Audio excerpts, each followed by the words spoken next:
writers, game masters, and creatives back to the World Builders Tavern. We are here for season 2, and we're super excited. We have some great content planned, and we cannot wait to keep talking about all things world building. So thank you so much for coming back. Today, we are talking about Wheel of Time, specifically the TV adaptation of the novels by Robert Jordan and Brandon Sanderson. So spoilers for the TV show in particular, but we probably will also talk some book stuff. So spoilers in general for that whole series, be warned. With that said, we would love it if you would grab an ale, pull up a chair, and come talk about it with us. I am Emma, your friendly barkeep, along with Allison. Hello. And Christiana. Hi. And we are so happy to have you here once again. Cheers. Cheers. Cheers. So happy to be here again. Also, my husband told me that we should say pull up a stool because it's more tavernish. Oh, okay. That's a good point. Pull up a stool, pull up a chair. If you want to lurk in the corner with your hood drawn, smoking a pipe and staring at us, feel free. With a little amber flicker in your eyes. Yeah. I like that. There we go. Pull up a chair / stool. Quick housekeeping thing. My audio might sound a little bit weird. I am currently living in Ireland and I didn't have my mic, so I've been using my AirPods to record. I do now have a mic, but we record these episodes a little bit out of order, so the next few episodes my sound quality might be a little bit different, just heads up. So stick with us and you'll get to hear my really crystal clear new audio in a few episodes. Yeah, that's the special treat for people who listen all the way through our season. So today's TV show, Wheel of Time. So I'm going to do a broad strokes kind of breakdown of what it's about here. And of course, there's a lot more. This is just the main plot points. But this series follows Moraine, a member of the Aes Sedai, a powerful organization of women who can channel the one power, which is magic in this world. With her warder, Lan, she seeks a group of young villagers from the secluded Two Rivers region of Andor, following an attack on their village, believing one of them is the reincarnation of the dragon, an extremely powerful channeler or magic user who broke the world. The dragon reborn is prophesied to either save the world from a primordial evil known as the Dark One, or break it once more. Dun, dun, dun. So we all have different experiences with this series. So Allie, I believe you've read all the books. Is that correct? I have read all the books. And I really loved the show, so I'm so excited to talk about it with you guys. Nice.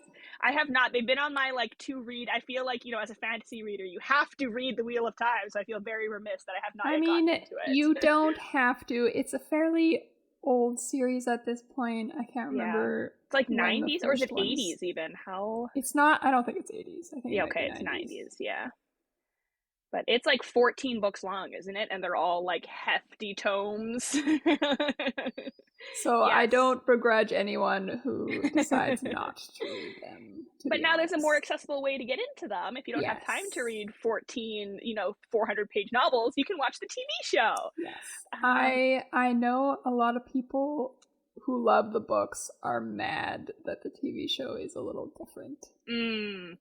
Such is the case. Yeah, I was gonna say that I feel like that happens every single adaptation. Yeah. It's not a reason for me to dislike something anymore. I think I used to be that person, and now I'm TV is a completely different medium, and so I expect it to be different. I expect you can't show a 400,000 word book exactly as it is. Yeah. So, and then it's just the book. Then you just read the book. You might as well read the book. And it's a different thing. Yeah. I feel that's not automatically a reason to dislike it. It can differences can suck. There's examples of it being done badly, but there's examples of differences that are good and necessary. So it's all contextual. What also always kind of gets me about that argument is wouldn't it be boring just to watch a shot for shot exact remake of the book? Not even storytelling wise, but I'm you've already seen it, you've already experienced this in one form. Why does it need to be every single line of dialogue is the exact same? And that's the reason I haven't really watched the Disney remakes, but I know some people really like them, I guess. I don't know. Right? I'm assuming so, but I've never met somebody who really likes them, so I'm wondering who is keeping these. I like the Aladdin remake. Okay, I'll own it. I think it's really good. Wow. Yeah.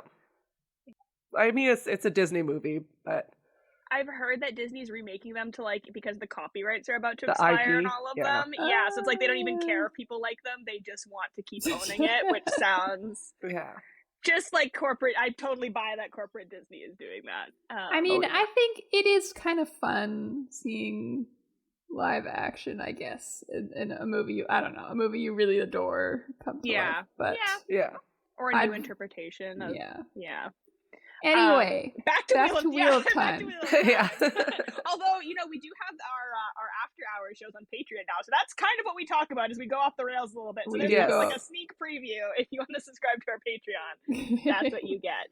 Go off the rails even more than in the podcast. Okay, so there's so much to talk about this world. Well, I have a question. No, I was going to say, like, I know that you have a bunch of stuff you want to talk about, so kick it off. I do. I have so much stuff. I'm so excited.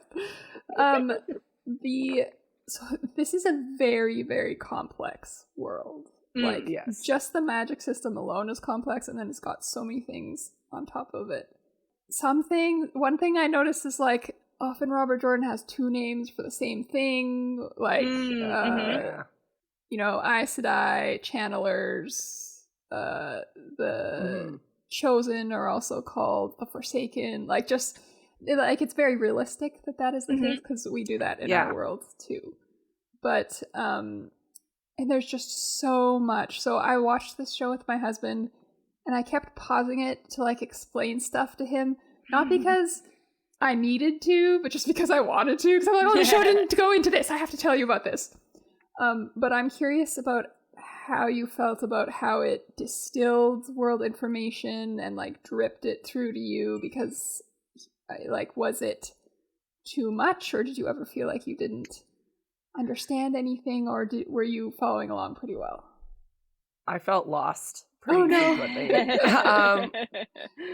Not like insanely lost, but you know, it's like when like it felt like the first chapter of a fantasy book, like, you know, when you're reading it and they just start throwing out all these random words, you're like, oh, and then we went to the gabagool to gababa, and you're just like, like, what's happening? There was definitely a couple moments like that where I was like, sorry, wait a second. And like, especially with like the fancy name for the channelers and everything, it took me a solid 30 seconds to be like, oh, that's the same thing. Okay, I get it. I'm picking up what you're putting down. So yeah, I felt like, I don't know, in some ways, because I've never read the books, but I know that they have a reputation for being like very rich, very intense world building, like all of that. And I didn't get that from the show, which I was a little bit disappointed, because I was like, oh, well, I was expecting this like incredibly, like I was expecting kind of like a Game of Thrones like TV show, which I think especially the like early seasons did a really good job of going super in depth with the world building. And I felt like maybe this show struggled with that a little bit, like they weren't sure what to go in depth with or to stay shallow on, and so sometimes that did make it a bit confusing, because it's like, I'm not sure if this is supposed to be something that I get a deeper understanding of, or I'm not sure if it's supposed to be a shallow understanding, but then with the shallow understanding I feel like I don't get it enough. So I feel like maybe they just weren't, because I know that like 14 trying to distill this amount of like world and lore and text is tough, so I feel like maybe they struggled with that a little bit, or that could just be me, because I know I struggled with a little bit, so I'd love to like push it onto them and be like, it's their fault, but like I think actually you nailed it. Why the moments where I was feeling lost were the moments where I was like, is this important information that I should know? And it hasn't been mentioned before. Did I just miss something, or is it just like a throwaway, like, hey, our world is intense kind of thing? So that's interesting. How did you feel about it, Allie? Like, because obviously you have all the background. So I mean, it's hard for me to see it from an outsider's perspective. I thought they did really good. So maybe it is for Wheel of Time fans. Maybe, maybe when I read the book, it'll like click and I'll be like, oh, that's the like, But I do feel like they simplified a lot of things.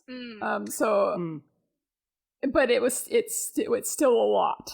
So for like a newcomer. Yeah. So I'm not sure. One thing I found interesting is they tried to be a bit more feminist and yes. and what's the word? I mean, woke is a bad word now, but it really just means aware of injustice and stuff. Yeah. And so I think so one thing they did is when Moraine goes to the Two Rivers to find, she's looking for the dragon, right? Yeah. The dragon reborn. And in the books, it's known that the dragon is a man. So she doesn't think Egwene or Nynaeve might be the dragon.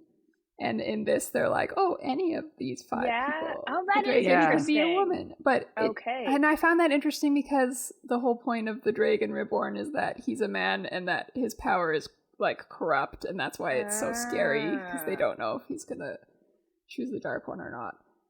And so I'm like, oh, that's interesting. I think it kind of worked though, right? Interesting. That I didn't know that. So that that definitely gets. And I feel like in the show they were leaning into it almost like a misdirect, because I feel like at the show it seemed like, because there's even like in the very first episode there's a thing where they're like, you know, oh, which one of them do you think is the dragon? And then it immediately cuts to Egwene. So you kind of wonder like, oh, is that the TV like thing like hinting it's her? So I feel like they were like hint, nod. Yeah. So that's very interesting that in the book it's automatically a man, which would definitely give it a different perception of it right off the bat. She thinks it's Matt, Perrin, or Rand, and Egwene kind of follows them on her own, or is it? I can't remember. My memory is bad. But Moraine takes Egwene to become an Aes Sedai because she is a powerful channeler. Yeah. I like that change. Like, I think that's interesting. Like, I like that in the show. Yeah, that was. And she also, only the 3 are Ta'veren, which are these people that like shape the pattern of the world around them instead of just being woven into the pattern, right? Right. You don't listen to the wind listens to you. Yeah, but in the show, all 3 of them are Ta'veren, and I liked that because Nynaeve and Egwene really do have a huge impact on the world, so it makes sense. Interesting. I have mixed opinions about how they pulled it off, because so for example that I like that, and I didn't even know that was a change, so I like that. One thing that I sometimes not get frustrated with, but like find a little bit heavy-handed sometimes, or not executed as well when they try and make feminist texts that weren't originally. And I like when they do that, because I am a feminist and I think that equality and stuff is important, and representation. But some of the things in the show still feel as though they are a response to patriarchy, whereas if you're in a world that doesn't have that as much, so in the very beginning when they're doing her braid ceremony and they push her in the river, they go into a lot about to be a woman is to be alone, and like we are a woman and we are all together, and that feels like a response to patriarchy. Like that feels like women pushing back against a patriarchal world, whereas if you're trying to make it more egalitarian. So sometimes but I think that's just a natural response of if you're creating art in a patriarchal society, that kind of comes through. But I also feel like sometimes I don't want to have to respond to patriarchy in my media. Sometimes I just want it to be an egalitarian society where we're not struggling with that. So just the mood that I was in or something, but I was kind of just like, oh, I don't want there to be like, just let me have my egalitarian world and not have to respond to it. Yeah, I could see that. And I find the whole like the binary of the magic system, as a non-binary person, I'm like, but what would I do? I want to be magical. I really want to talk about this. So the one power is split into 2 sides, Sidon and Sidar, which females use Sidar and males use Sidon. And I just don't like, it's so old. I know. It's definitely of the 90s. Yeah. And and it doesn't really go into the show, at least at this point, but men are better at fire and earth, and women are better at water and air, right? And people are, Wheel of Time fans are going to be, but Egwene's strong in earth, and I know Egwene is strong in earth, but she's the exception. Not the rule, And so, I just hate it. Yeah, I'm not I'm not crazy about that. Although if you're going to do something like that, I think if you're building a world where it is like there are powers and things like very much attributed to what I think would be a neat world is like, what if there's a non-binary person in the world and they get to do both? They can wield both. Yeah. You know what I mean? It's like, that would be kind of cool. Person like interact with the magic, but like, yeah. Or like a trans person trying to change their magic because they want to fit in with, like, if they're trying to match the magic to their appearance and to their inside and everything like that. Like, there really could cool be story. interesting things you do with it, but you have to engage with it, and like think about those exceptions, or not exceptions. Think about those things that break your rule that you've established. Yeah. There's one thing in the book that sort of touches on this.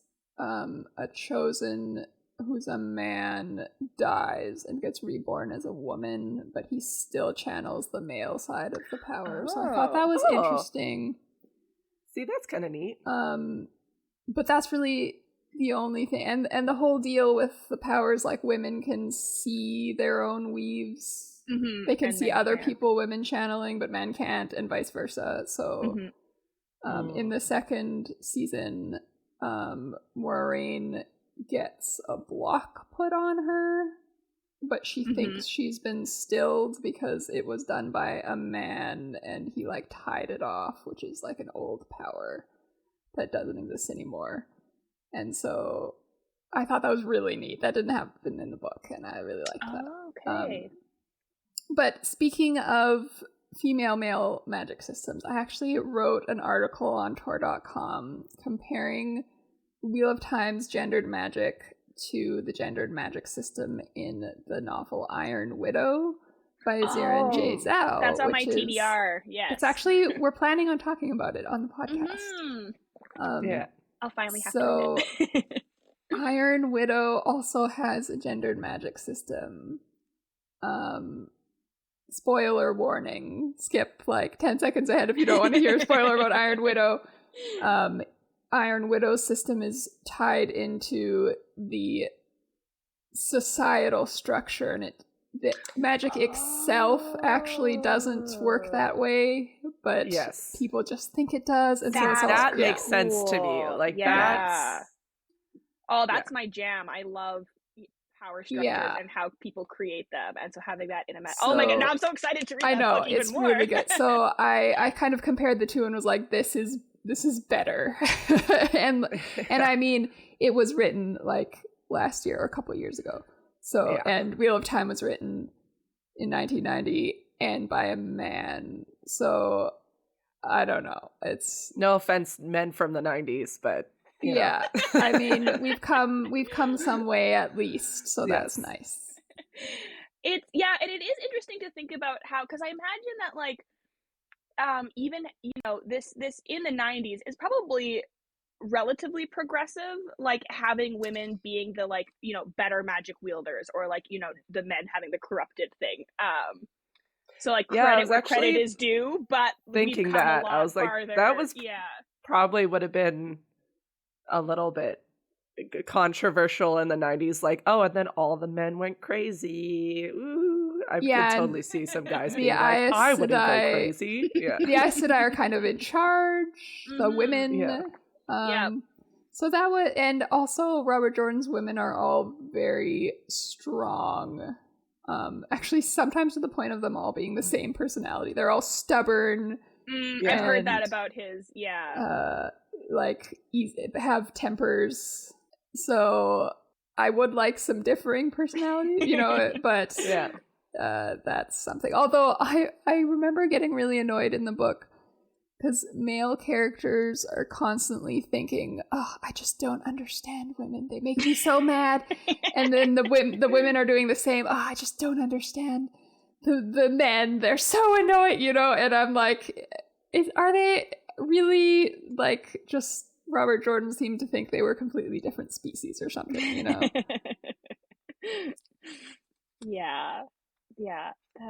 so it is interesting to see something that is like of a different time being adapted into a not only a different genre but a different like world view and like perspective and where we've come, and like Yeah, so which is also, I think, good to kind of update your media. But I know that that's very controversial, and so yeah, it's an interesting discussion.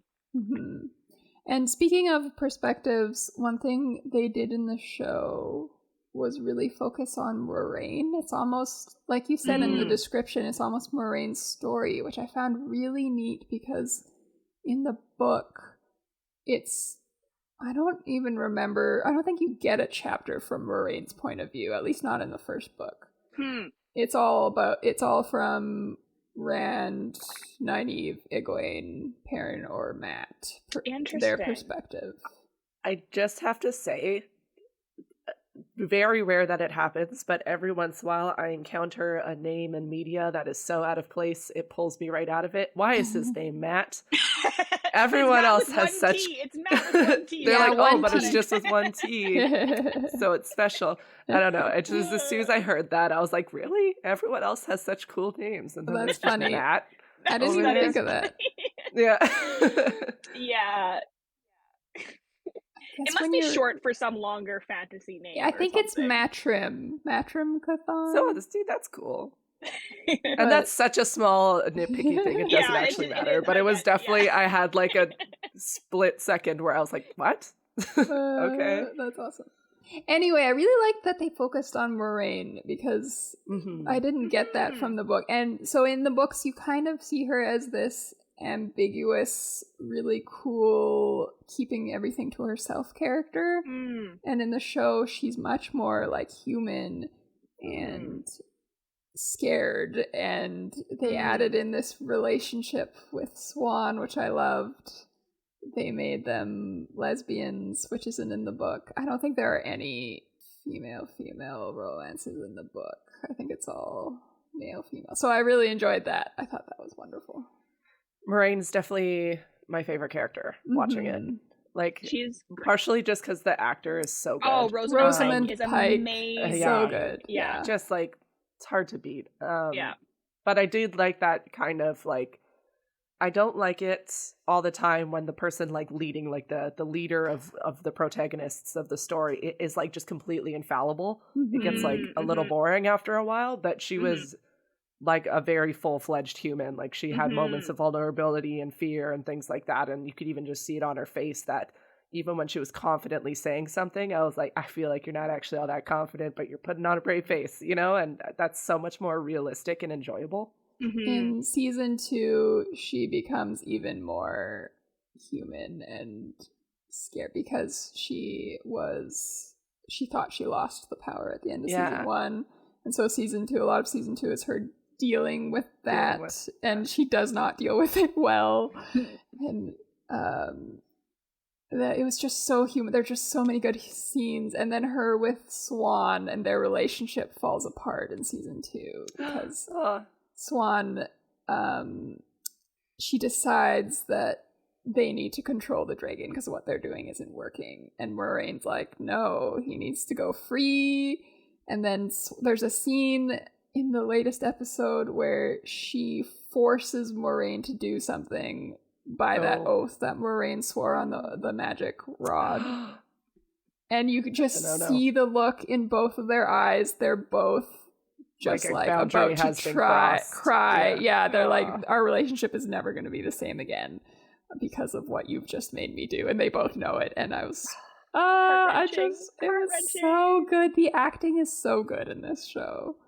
It really is. The wigs are not as good. The acting. Oh no, is great. I just noticed that. Moraine's wig in particular, I'm just like, oh, I don't. Yeah, but that's not that.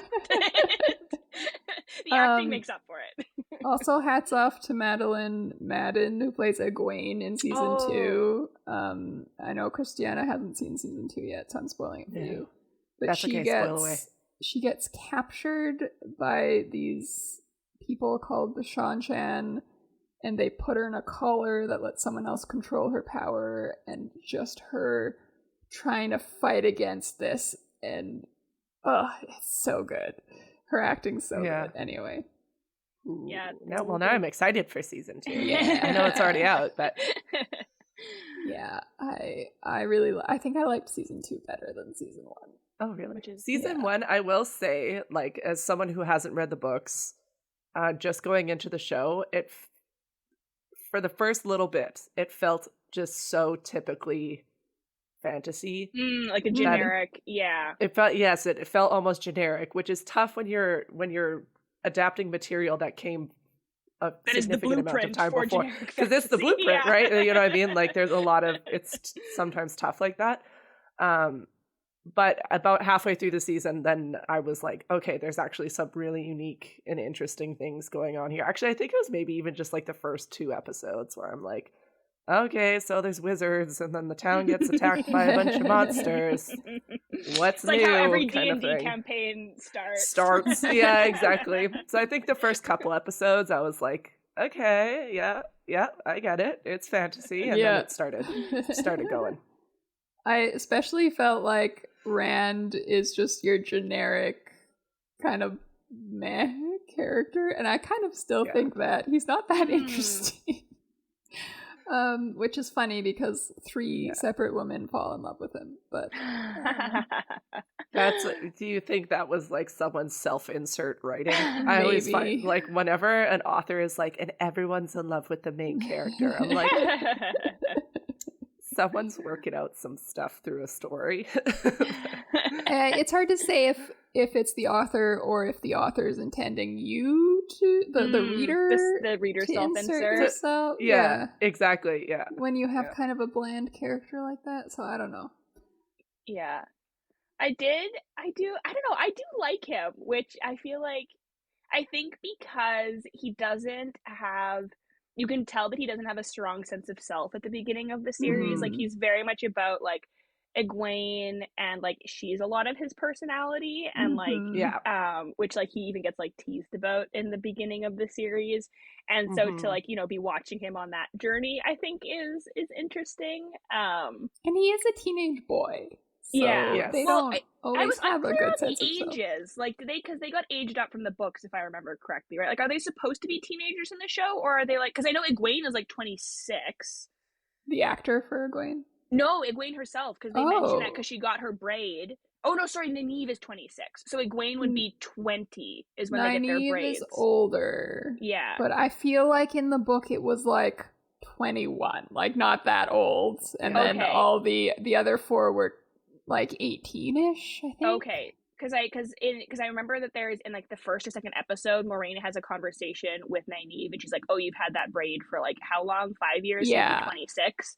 And I guess the others are all like early 20s. Nynaeve is too old to be the dragon, but in the show, Moraine still considers her because she's so powerful or something. Like, okay, but you know like that she's Anakin Skywalker. Yeah.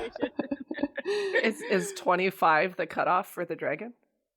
No, Moraine just knows like the year the dragon was born, because in the second season there's a scene where her and Swan are with an Aes Sedai who like prophesied it and saw it as it was happening. So she knows the exact date. Gotcha. Yeah. I feel like that would be a lot easier search, is to just ask everyone's birthdays. Yeah. Versus looking for power. Like, if you know their exact birth date. Yeah. But that would be a very boring story. It's just them going through birth records for they're just in a library. In the first season, I did question, maybe they'll change who the dragon is. Maybe they'll just make a really big change. That would have been a very different thing. But I think people would have been too mad about that. Yeah, so. that's a big story. Yeah, that would be shift. Very different. Speaking of the dragon, let's talk about the chosen one trope a little bit, because that's a trope that comes up a lot, and was in this one, but I thought it was a little bit like interestingly different than some other media. What did you guys think of the whole chosen one prophecy dragon reborn thing? I'm a sucker for the chosen one trope. Like, I'm always going to enjoy it, kind of thing. It just depends on. I kind of liked this one because it's like, no one would particularly want to be this chosen one, I think. You know what I mean? Whereas, and you do see that a lot, because it always comes with responsibility. But yeah, this one is like, it's going to kill you in some fashion, in some way, shape, or form. You're going to lose yourself entirely. Yeah. That's a lot. Not great. Yeah. So I thought that was like an interesting take on it, because usually with the Chosen One, it's like you see the character reject their title because they're like, I don't want this responsibility. I'm just a little guy from Iowa or whatever. And it's like, how could I possibly be the Chosen One? But this one, it's very like, I don't so want to, things are about to get very bad for you. Very, very bad, very fast. So I really like how Rand reacts to being the Chosen, because at first it is sort of that reaction of, this is awful and I don't want it. But eventually he accepts it, but he is so angry that Aes Sedai are trying to control, everyone's trying to control him, including the pattern itself, like the world. Yeah. The fate itself is trying to control him, and he's so angry. And there's points in the book where he makes decisions just to not do the thing that he's supposed to do, or that so people realistic. think he will do. That is, yeah. And I really liked that, because so realistic. I would feel probably the same. Everyone's trying to make me, manipulate me, and I can't trust anybody, and Yeah, and I feel like a lot of Chosen One stories don't go as far as that. Like, you'll get a little bit of them being resentful, or you'll get some of their inner monologue where they're resentful, but usually in action they always kind of just go along with it, even if they're reluctantly. I think we don't see as much of the like actively fighting back or like disobeying sort of thing. Yeah, like he still wants to do his duty. He still wants to defeat the Dark Lord and everything. He just is sick of people telling him what to do, and like just the weight of his responsibility grows and grows on him throughout the books, and until he becomes very jaded and hardened, which is very different from this young boy you see in the first. That's like happy what would happen though. Yeah. Like, that's a realistic. I would be probably very, very, even if I didn't go insane. I'd probably be really rude by the end of it.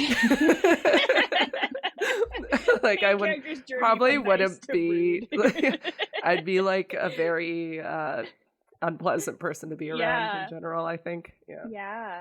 I like the whole like reincarnation aspect to the Chosen One thing, because I just think that's a fun kind of quirk, which makes it a little bit different than other Chosen One stories, which I think is kind of fun. He does experience some memories of his past life later, which is always uncomfortable. I can imagine. So I guess it kind of is like, it kind of gives me like, it's a little bit like Avatar, because I guess Avatar also has like a reincarnation Chosen One sort of thing, which is interesting, but without as many dire consequences. So we might talk more about this in our After Hours episode, which you can get if you join our Patreon. But maybe I will move into our proprietor's pick at this point. Which is the very book that I just talked about, Iron Widow by Zirin Jezao. It's like, warning, it's very different from Wheel of Time, but because of the gendered magic system, I really encourage people to read it, and it's very feminist, which I love. So here's the description. The boys of Huaxia dream of pairing up with girls to pilot chrysalises, giant transforming robots that can battle the mecha aliens that lurk beyond the Great Wall. It doesn't matter that the girls often die from the mental strain. When 18-year-old Zishan offers herself up as a concubine pilot, it's to assassinate the ace male pilot responsible for her sister's death. But she gets her vengeance in a way nobody expected. She kills him through the psychic link between pilots and emerges from the cockpit unscathed. She is labeled an Iron Widow, a much feared and much silenced kind of female pilot who can sacrifice boys to power up chrysalises instead. Ooh. Dun, dun, dun. That sounds also gives me like Pacific Rim. Yes. Yes, or there's an anime, Darling in the Franxx, isn't it? Where it's the same thing, where it's boys and girls piloting like giant mechs. The giant mech pilot is not new. It's very popular in anime. Yeah. Okay. Interesting. It's so much fun. I'm really excited to read it with you. And very angry feminist main characters. Love it. Love it. Chinese lore, mythology, history. Ooh. So that's awesome. Yeah, I'm excited to chat about it with you guys. And podcast listeners, you should read the book, and then you'll be prepped for that episode. We're starting to give you homework. Yeah. But it's fun homework. Yeah. Oh, that sounds great. Didn't she recently publish another book, or am I thinking of somebody else? She wrote a middle grade novel, Zachary Ying something, and Iron Widow #2 is coming out next year. Okay, I think that's what I'm thinking of. You also sometimes I confuse her with R.F. Kuang, who just wrote Babel. Yes, and the Poppy War. Yellow Face. They are different, but both very good. Yes, yeah. Yes. They're both on my TBR. Yes. Yeah.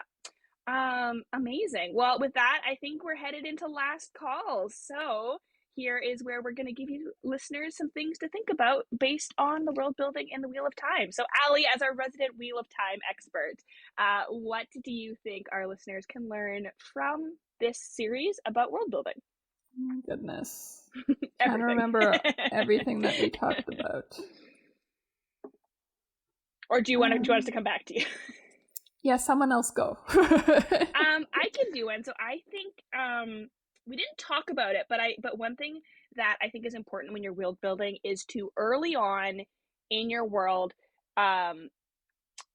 what's the best way to phrase this? Establish what is different about your world than people would assume. So I'm thinking specifically like Wheel of Time, the TV show, in the beginning episodes establishes that it's a much more egalitarian society than like typical medieval England, and also establishes that it's like pretty LGBTQ friendly. Like even when they're first at the bar with the bartender who ends up like betraying them and being like a dark friend, she like makes an offhand comment about how Matt and Rand are like a couple, and it's not like a big deal. It's just like oh yeah, you and your partner can like stay here sort of thing. So it's, and those two things we usually in medieval settings and medieval fantasy, you experience worlds that are like sexist and homophobic. So if your world is not those things, or if your world in some other way differs from the stereotypical world, I think it's kind of important to let your audience know that right off the bat, so that they know what kind of world that they're in. So, and you can just do that in really subtle ways, like they did, like an offhand comment here or there establishes what your society is like.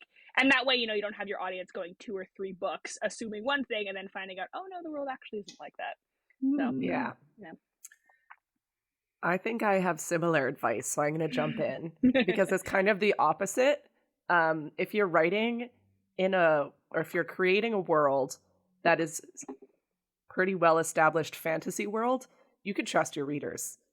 You don't have to explain that there aren't cars in a medieval world kind of thing. Or even small things like the money and stuff like that. They didn't take a ton of time explaining like, and this is a shilling, and this is how much a shilling is worth, and this is a gonzo, and this is, you know what I mean? Like, they just toss a few coins on the table. Trust your readers. They're familiar enough with that kind of setting to get that there's 3 coins are probably a decent amount of coins. Like in that first episode when they all kind of chip in and give them the coins. Yeah. Like you don't need to go super in depth with some of these things. You can trust your reader. If you're watching Wheel of Time, you've probably read or seen a lot of fantasy and seen the exchange of coins before. You know what that means. Just trust them. Yeah.